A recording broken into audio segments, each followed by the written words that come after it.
Avez-vous déjà eu ce sentiment que quelque chose vous a été arraché et que la personne qui l'a fait a simplement continué sa vie sans conséquences, sans excuses, sans rien?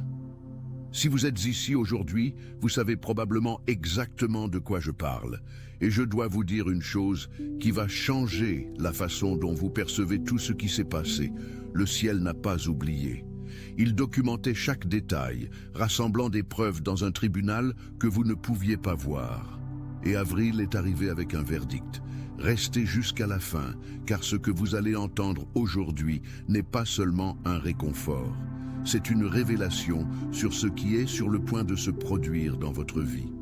Il existe un moment que beaucoup de gens gardent en mémoire avec une clarté saisissante.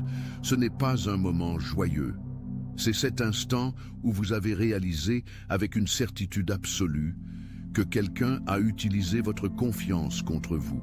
Cela a pu être un associé qui s'est approprié votre idée et a bâti quelque chose avec, tandis que vous restiez sur le carreau. Cela a pu être un collègue qui a pris le crédit du projet que vous avez construit avec sueur et nuit blanche. Cela a pu être quelqu'un de très proche, un ami, un membre de la famille, un partenaire qui a vu votre loyauté comme une opportunité et non comme un cadeau. La douleur que ce type de trahison laisse n'est pas seulement matérielle, c'est une douleur qui va en profondeur. Elle vole votre temps, interrompt votre rythme et sème en vous des questions qui mettent des années à trouver des réponses. Vous commencez à vous demander, est-ce que j'ai été trop naïf? Ai-je fait confiance trop vite? Ai-je été trop généreux? Et le pire de tout, vous voyez cette personne prospérer, utilisant ce qui était vôtre, vivant une vie qui, d'une certaine manière, avait votre travail, votre énergie, votre essence comme fondation. Et le silence de l'univers à ce moment-là semble être une approbation, comme si le monde disait « c'est bon, continuez, ceux qui agissent mal ne paient pas ». Mais ce que vous ne pouviez pas voir, c'est que ce silence n'a jamais été de l'indifférence. C'était une préparation. Je veux vous inviter à regarder ce moment différemment aujourd'hui. Attention, vous devez vous préparer maintenant. J'ai préparé un contenu exclusif pour ceux qui sentent qu'ils ont été mis à part pour quelque chose de plus grand, mais vivent entourés de bruit, de distractions et de surcharge mentale. C'est un parcours de 30 jours qui va transformer votre vie, un chemin guidé pour blinder votre esprit et vous préparer à ce qui vient avec des pratiques quotidiennes de focus, de limites et de discipline, également disponibles en version audio immersive. Plus de 10 000 lecteurs ont déjà transformé leur vie grâce au parcours de 30 jours. Des milliers de personnes ont déjà commencé cette transformation. Des gens comme vous, qui en avaient assez de vivre dans le brouillard. Des personnes ordinaires qui ont décidé de ne plus accepter le chaos mental. Profitez de cette offre à durée limitée, uniquement ce mois-ci. Accédez à votre lien juste en dessous, dans le commentaire épinglé. Non pas comme une blessure qui saigne encore, mais comme le point de bascule que vous n'avez pas reconnu sur le moment. Parce que votre histoire ne s'est pas terminée avec la trahison. La trahison n'était que le chapitre qui a préparé le terrain pour ce qui arrive maintenant.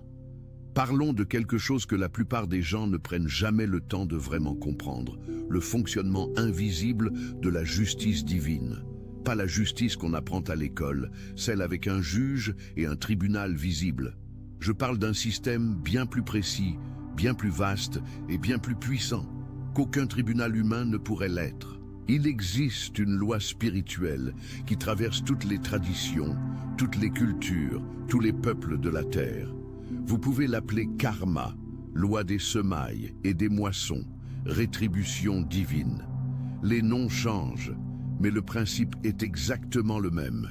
Aucune action ne reste sans réponse, aucune injustice ne passe inaperçue.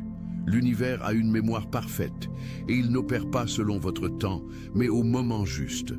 Maintenant, réfléchissez avec moi. Quand un agriculteur sème une graine, il ne revient pas le lendemain déterrer la terre pour voir si elle a germé.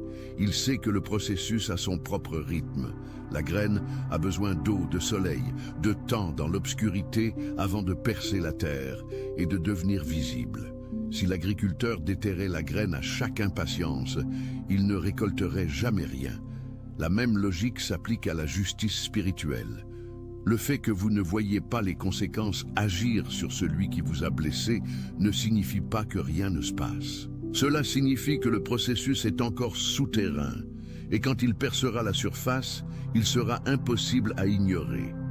Mais il y a ici quelque chose que je veux que vous compreniez avec toute la profondeur dont vous êtes capable. Pendant que la justice se préparait à l'extérieur, quelque chose se construisait en vous. Et c'est là le véritable cadeau caché dans votre douleur. Pensez à ce que vous avez appris sur vous-même à travers la trahison. Vous avez découvert que vous aviez plus de force que vous ne le pensiez. Vous avez découvert où étaient vos limites, qui étaient vraiment à vos côtés et qui étaient là par convenance. Vous avez appris à observer davantage, à faire confiance de manière plus sélective, à valoriser votre propre perception. Aucune école au monde n'enseigne ces leçons avec la même efficacité que la douleur. Et maintenant, je veux vous poser une question.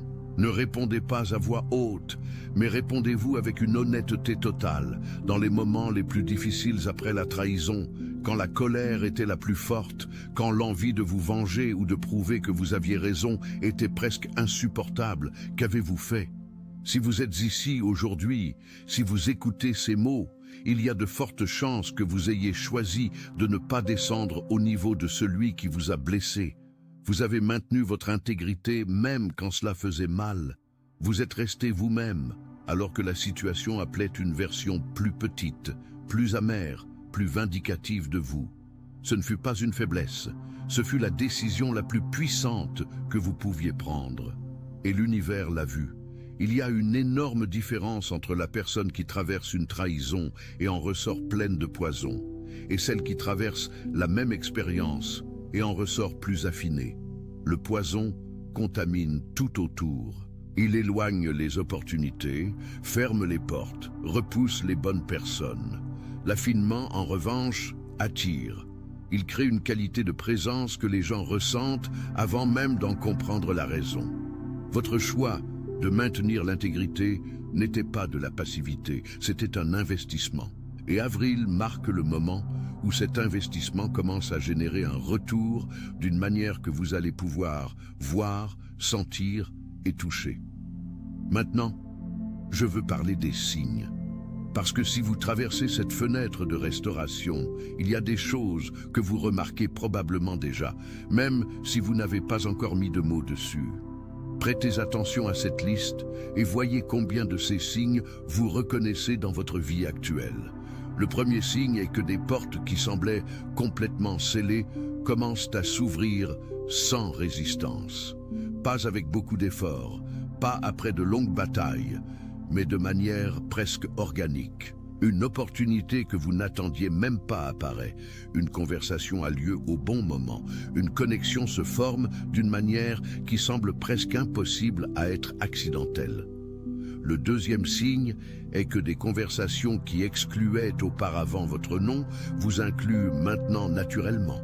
Des personnes qui ne vous reconnaissaient pas, des environnements qui semblaient fermés pour vous, des situations où votre présence n'était simplement pas considérée, commencent à changer d'attitude. Non parce que vous l'avez demandé, non parce que vous vous êtes imposé, mais parce que votre énergie a changé de telle sorte que votre absence commence à être remarquée comme une perte. Le troisième signe est interne, et c'est peut-être le plus significatif de tous. La tension que le passé imposait à votre esprit diminue. Vous pensez avec plus de clarté. Vous réagissez moins émotionnellement. Des situations qui vous déstabilisaient auparavant passent maintenant à travers vous sans vous contrôler. Ce n'est pas de l'indifférence, c'est une vraie guérison. C'est votre système nerveux qui reconnaît que le danger est passé et qu'il est sûr de relâcher les défenses. Le quatrième signe est que votre discernement s'est aiguisé.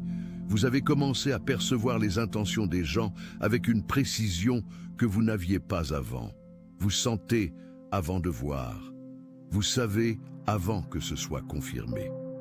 C'est le résultat direct d'avoir vécu la trahison et d'avoir traité la douleur de manière consciente. Votre capacité à lire les situations et les personnes a atteint un niveau complètement différent. Le cinquième signe, et c'est le plus silencieux de tous, est une paix qui n'a pas d'explication logique. Au milieu de situations qui ne sont pas encore complètement résolues, au milieu d'incertitudes qui persistent, il existe en vous une quiétude qui n'était pas là avant.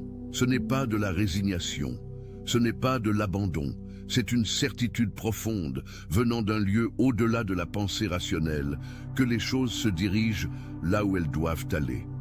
Ce type de paix ne se fabrique pas, elle est accordée. Et quand vous la ressentez, c'est parce que votre esprit a déjà reçu une confirmation que votre mental est encore en train de traiter. Si vous vous êtes reconnu dans au moins 2 de ces signes, vous êtes exactement là où vous devez être. Et ce qui suit va prendre un sens très profond. Parlons maintenant du concept de restauration divine, car il y a une confusion très courante sur ce que ce mot signifie. La plupart des gens, quand ils pensent à la restauration, pensent à récupérer ce qui a été perdu. Comme si l'univers était un magasin de retour. Vous présentez le justificatif de l'injustice, ils vérifient et ils vous rendent le produit exact qui vous a été pris.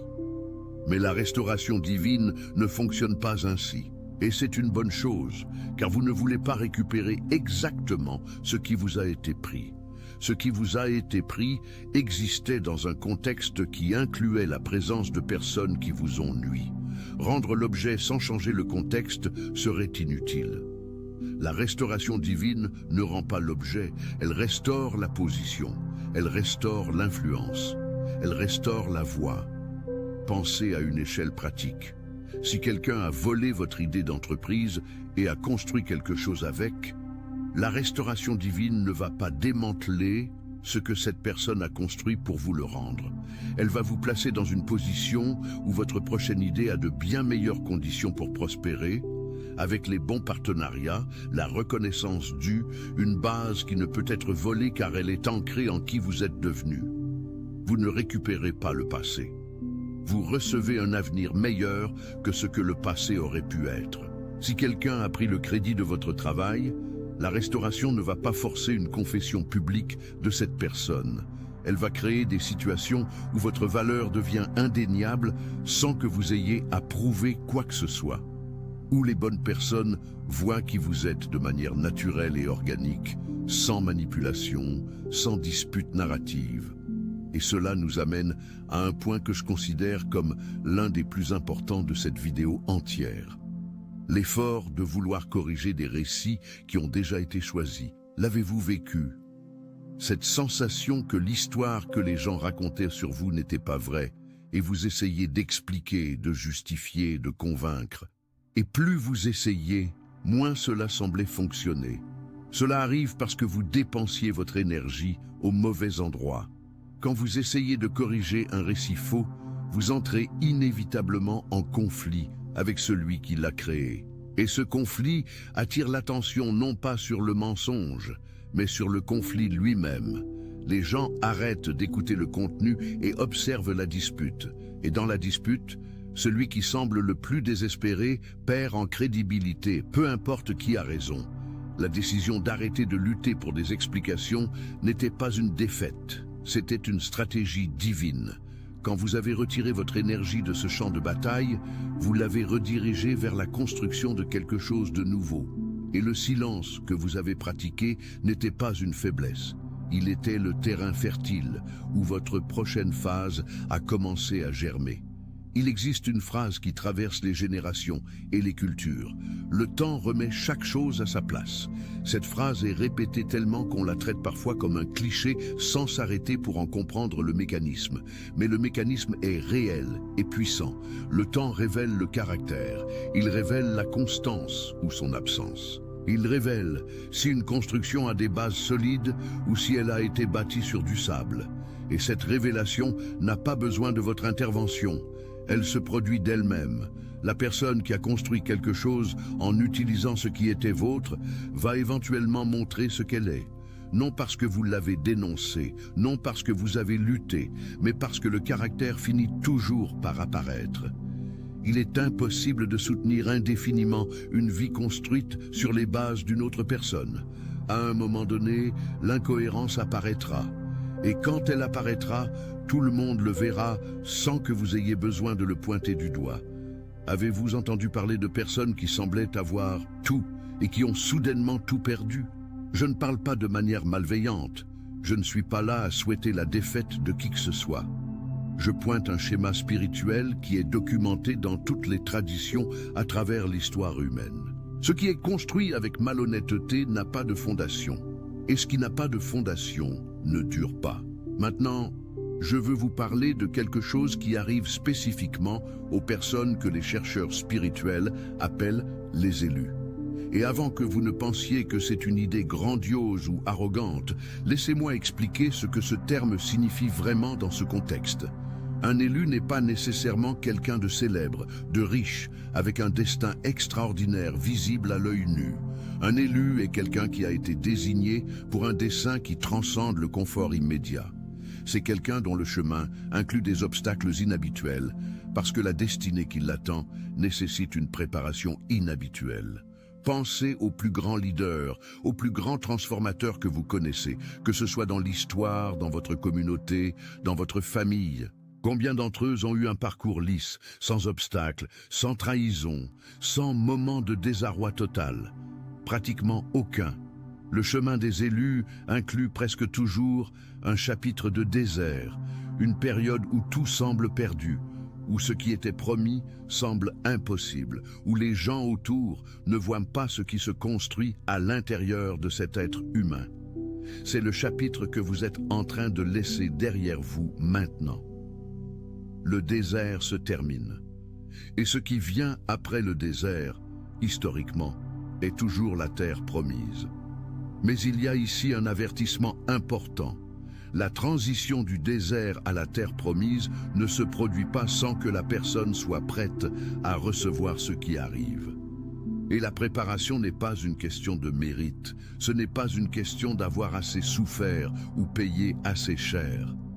La préparation est une question d'alignement interne. C'est votre capacité à tenir ce qui arrive sans le laisser tomber, sans le saboter, sans répéter les schémas qui ont créé de la vulnérabilité par le passé. Et c'est ici que je dois être complètement honnête avec vous, car cette chaîne s'engage pour la vérité et pas seulement pour le réconfort.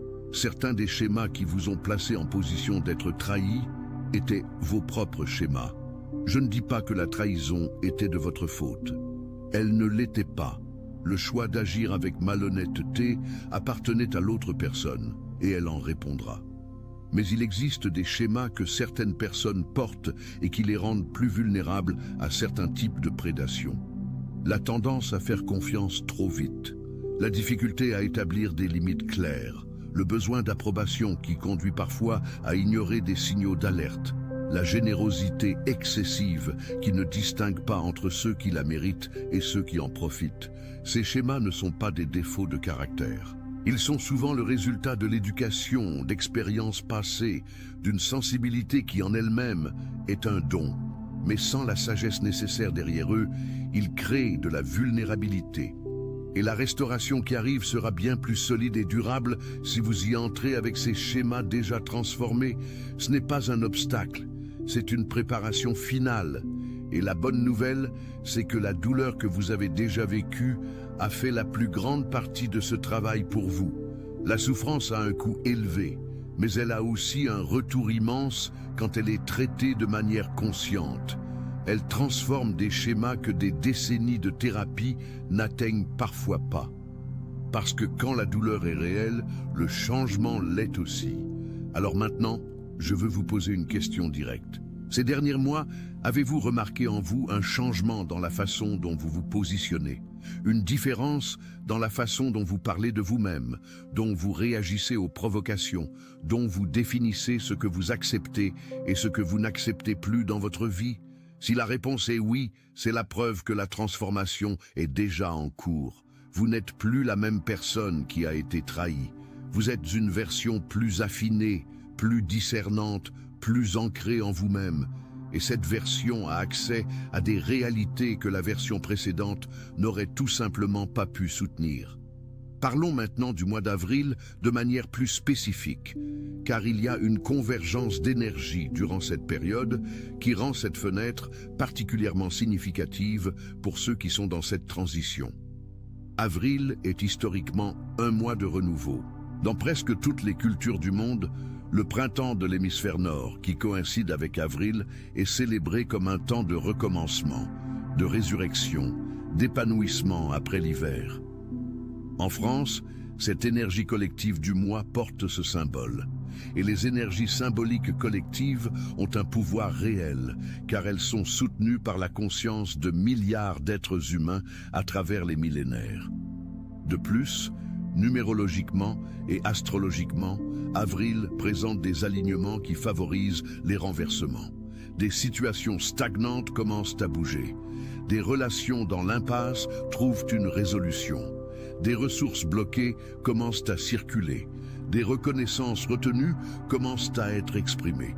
Mais je veux être clair, ces énergies externes ne font pas le travail à votre place. Elles créent des conditions favorables. La différence entre en profiter et les laisser passer réside entièrement dans votre disposition interne à recevoir ce qui arrive. Et recevoir n'est pas une action passive. Recevoir exige de l'ouverture, exige que vous soyez disponible pour le nouveau même s'il arrive sous des formes auxquelles vous ne vous attendiez pas. La restauration arrive rarement par la porte que vous attendiez. Parfois, elle arrive par la fenêtre. Parfois, elle arrive par la personne la plus inattendue. Parfois, elle arrive d'un secteur complètement différent de votre vie, là où la perte s'est produite. Et si vous gardez les yeux trop fixés sur la porte que vous attendiez, vous laisserez passer la fenêtre. Cela signifie pratiquer une qualité difficile pour beaucoup, surtout pour ceux qui ont connu des trahisons. Attention, vous devez vous préparer maintenant. J'ai préparé un contenu exclusif pour ceux qui sentent qu'ils ont été mis à part pour quelque chose de plus grand, mais vivent entourés de bruit, de distractions et de surcharge mentale. C'est un parcours de 30 jours qui va transformer votre vie, un chemin guidé pour blinder votre esprit et vous préparer à ce qui vient avec des pratiques quotidiennes de focus, de limites et de discipline, également disponible en version audio immersive. Plus de 10 000 lecteurs ont déjà transformé leur vie grâce au parcours de 30 jours.